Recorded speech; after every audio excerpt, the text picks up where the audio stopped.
Tatanungin ako sigurado ng mga asawa nila eh. Puro mga senador ang binabaril eh. Bakit ba, ano ba yung sinasabi? I want to clarify, Mr. Engineer Hernandez. Ano ba yung sinasabi ng abogado mo merong 6 na senador kang babanggitin? Ano ba yun?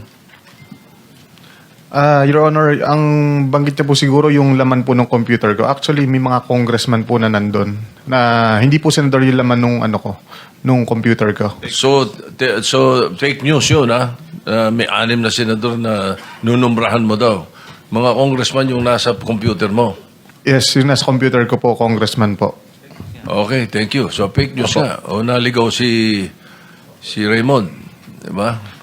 Anyway, basta yung ating media, ingat naman tayo sa mga fake news. Kanina umaga, may napanood na naman akong fake news tungkol sa sarili ko. Hindi ko alam na nangyari yun eh. Mr. Senate President, I agree with you kasi maraming mga insinuations, nabanggit, Senator Sherwin Gatchalian, Senator J.B. Ejercito, kung sino-sino na lumalabas na pangalan.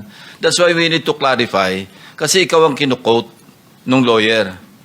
And nasa national news ito eh. So in fairness to our colleagues, na hindi naman talaga nabanggit at wala namang katibayan, babanggitin na nakabitin at ikaw ang reference, the Senate President has to really clarify this matter. Because this is a sensitive issue. Hindi ba? Imagine, Senate Finance Committee, biglang sasabihin ng lawyer mo na, of course, he did not name names, pero may mga insinuations na sumunod, binabanggit yung mga pangalan. So for the record, Engineer Hernandez, hindi totoo yun. Hindi po, Your Honor. All right, thank you. Mr. Chair.